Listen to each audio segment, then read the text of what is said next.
The Hospice and Palliative Nurses Foundation, HPNF, has received generous philanthropic support for a series of online educational training videos for hospice and palliative care nurses, tailored to cover fundamental considerations for caring for patients of various faith backgrounds. End-of-life care means more than treating a physical symptom. It extends to a patient's psychosocial, existential, and spiritual needs. Fostering trust is vital to the care of the patient and family during difficult times. In today's changing climate, it is important that we continue to learn about cultural differences. The payoff is significant. Culturally sensitive care builds trust and rapport with patients and families, increases treatment acceptance, and opens the door for continuing education about important health matters within all communities. As part of our series of diversity in healthcare videos, this video was made possible through a grant from the Jack Buncher Foundation. Buddhism is a religion and philosophy that originated in India over 2,500 years ago. It is one of the world's major religions, with over 500 million followers worldwide. Understanding Buddhist beliefs and practices will help you provide the best care possible to Buddhist patients.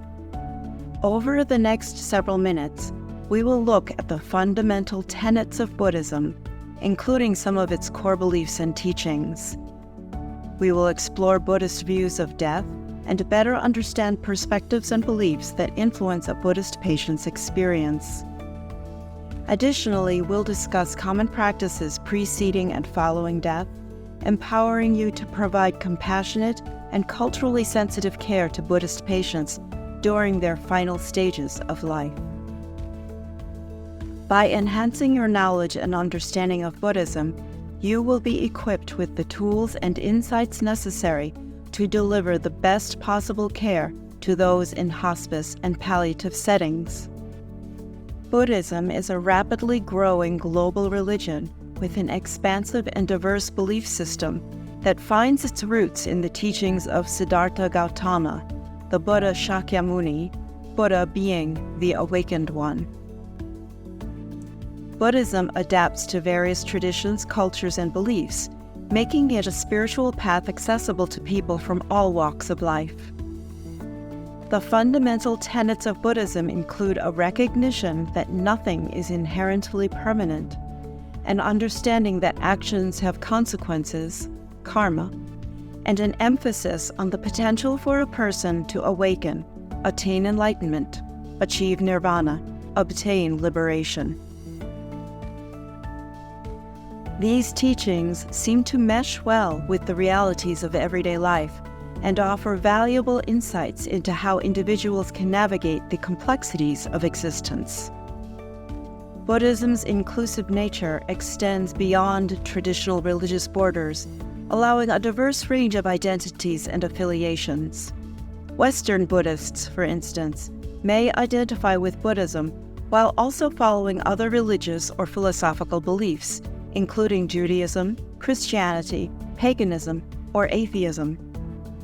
Further, an individual's practice of Buddhism can be influenced by their personal thoughts, emotions, unique experiences, and cultural background. Throughout the Buddhist community, you will find diverse levels of coping, comprehension, and practice of core principles. This openness shows that Buddhist ideas are flexible and the community is welcoming. Throughout the variations within Buddhism, you will often find consistent the characteristics of nonviolence, an absence of strict rules, openness to differences, and a prevalent practice of meditation. Meditation and other practices are regarded as skillful means. Through these practices, individuals seek to uncover their true selves and understand the fundamental nature of reality. This is a journey in developing the innate qualities of awareness, kindness, and wisdom. Another fundamental belief in Buddhism is that all beings possess inherent wisdom or goodness.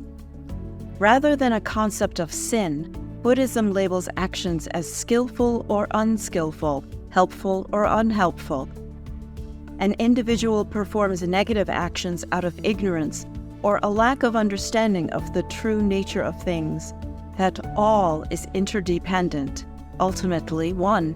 Buddhists view a person who causes harm as someone who is also suffering.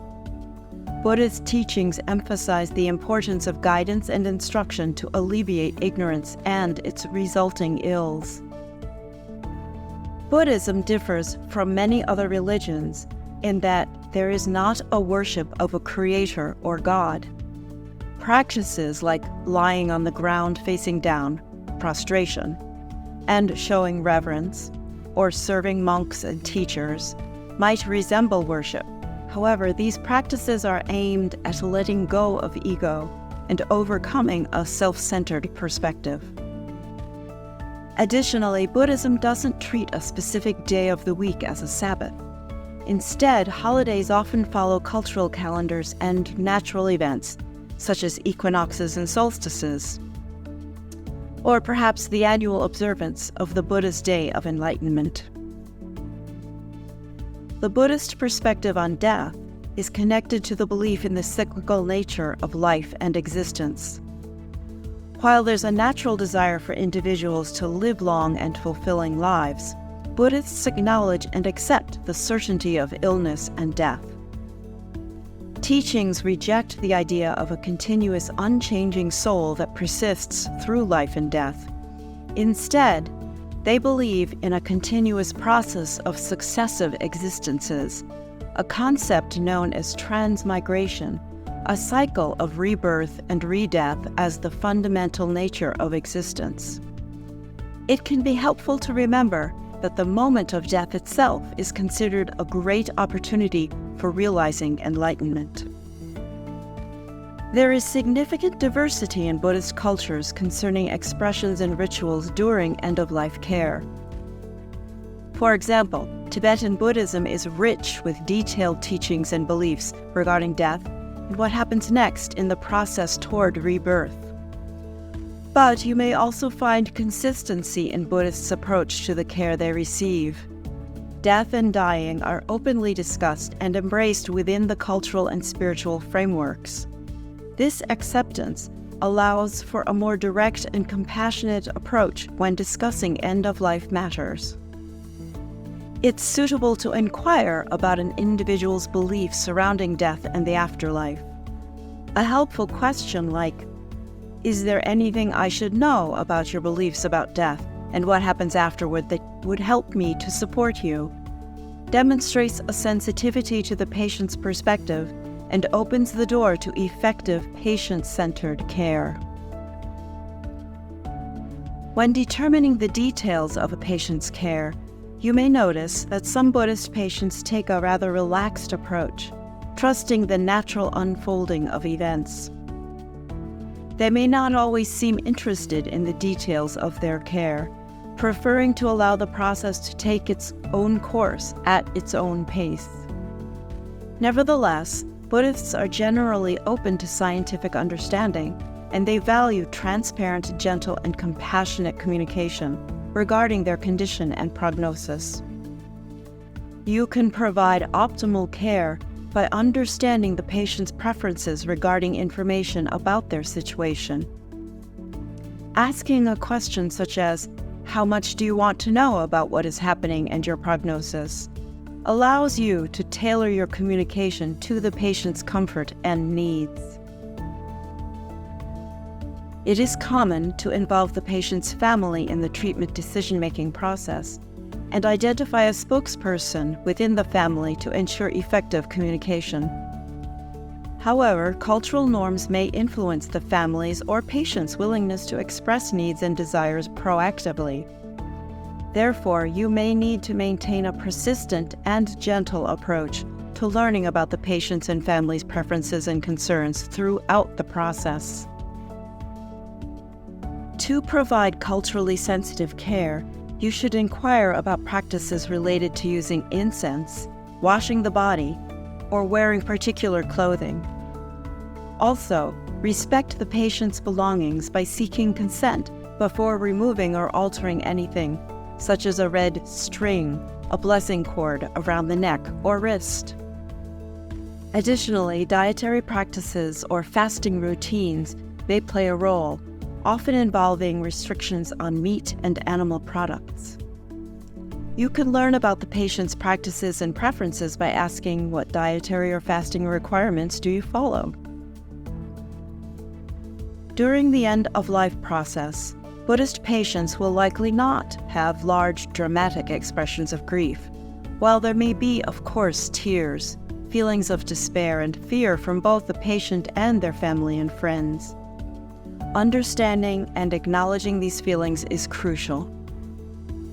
To offer appropriate support, you can ask the patient and their friends or family about any specific rituals or practices that are significant to them during this time and immediately after the person dies. It may be comforting and important to the patient and family to have the presence of spiritual figures, such as a shaman, a priest, monks, or the Sangha, the community, during this time. You could ask if the patient wishes for any of these figures to be present. Chants, rituals, and prayers often play a significant role in supporting the dying person's transition and comforting those left behind. These could be whispered into the patient's ear or played in the room to aid in peaceful passing and a favorable rebirth. Additionally, pictures of a guru, another deity, or the Buddha might bring comfort. Astrology may influence the desired timing of the patient's passing, potentially impacting medication decisions. As the patient makes decisions concerning their end-of-life care, be aware of the potential need for additional support for family and friends who may not be familiar with Buddhist practices and traditions. In Buddhist culture, there's a common emphasis on minimizing any disturbances to the deceased's body for about 3 days after death. Autopsies, although understood to be medically necessary at times, can be distressing due to this belief. Organ donation varies among individuals also. Some prioritize the body's integrity in its transition to the next life. Others emphasize the act of giving to benefit others. For Buddhists, the most prevalent method of handling the deceased's body is cremation. Families often desire to be present for a portion of or even for the entire cremation process. Chants, prayers, and rituals may accompany the cremation. In some cases, specific rituals require dry ice to preserve the body, allowing Sangha members to continuously meditate for 3 days with the body until the cremation occurs. Other post-death rituals can include offerings such as food, sake, and burning incense. Some traditions involve the symbolic act of burning a picture of the deceased, illustrating the impermanence of all things. This can be an important spiritual practice for some, while potentially causing distress to those unfamiliar with the Buddhist view. As you have seen, Buddhism has a profound philosophy and many diverse traditions encompassing views on life, death, and what follows. Recognizing the significance of karma, the cyclical nature of existence, and the desire for a peaceful transition can help you tailor your approach and offer compassionate care that respects the individual's and family's spiritual and cultural journey.